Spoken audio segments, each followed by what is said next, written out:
Good afternoon. Thank you all for coming.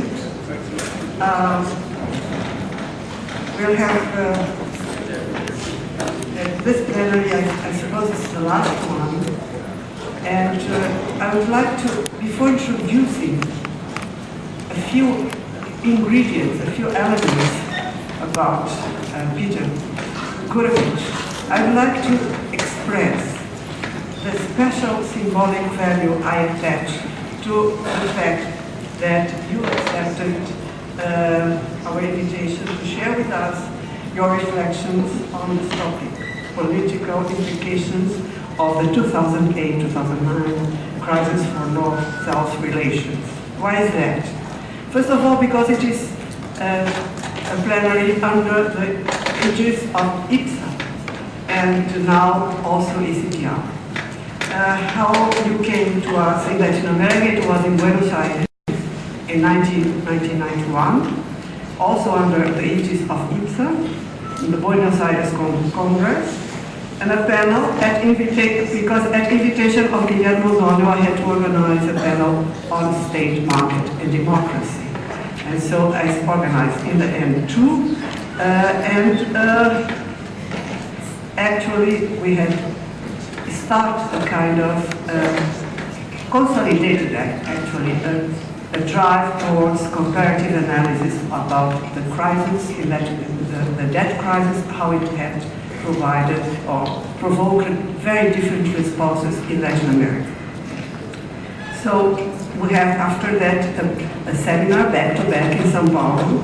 We produced a book with the same name, Estado, Mercado e Democracia, and also in 2009 in the Congress, in our Congress in Chile, my presidential plenary, we had the pleasure to have you, a British, a Chinese, and a Turkish. And I again, I'm very pleased that it's again under the aegis of IPSA and also ECTR.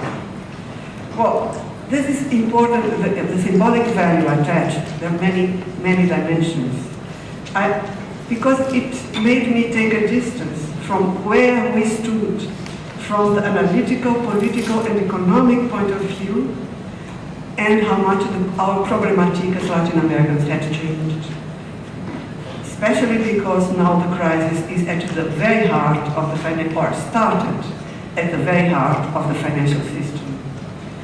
The adjustment, the word adjustment, that we thought it was just a concept that should be applied for developing countries is a big problem now for the states and for China and for Central, for global governance.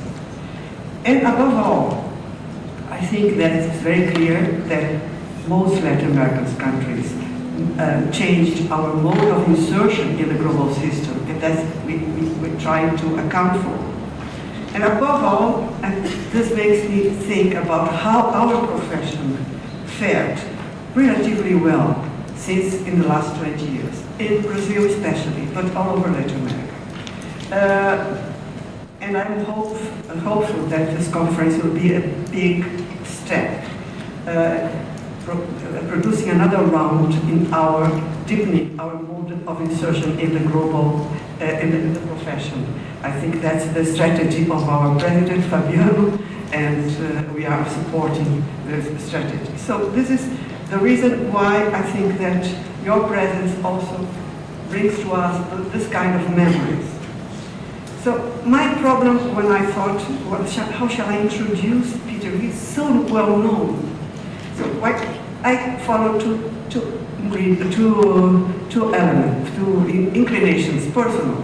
One is, the short bio is there. Everybody knows that he's professor of political science at UCSD, of International Relations of Pacific Studies, the dean, the editor of of International Organization. But I thought that looking at the list of the publications, you can see that there are two most consistent trends. That's my view in the development of your publications. One is that and I go to our forefather, let's put it that way, that's a master in the art of trespassing. I think that we have been challenging frontiers, especially for us who had to grapple with how we relate economy with politics, the political economy of a number of processes, not only transition, of adjustment, liberalization, economic liberalization, and so on. But you also have an enormous capacity to displace established frontiers. And I got this feeling just looking at the list of publications that you sent me that have not yet been forthcoming. I have not read. So this capacity to displace the established frontiers holds not only in terms of updating the problematique as the world changes, but also the art of explorating the theoretical dimensions of this moving frontier. Just look at the list. In terms of the relationship between comparative politics and IR,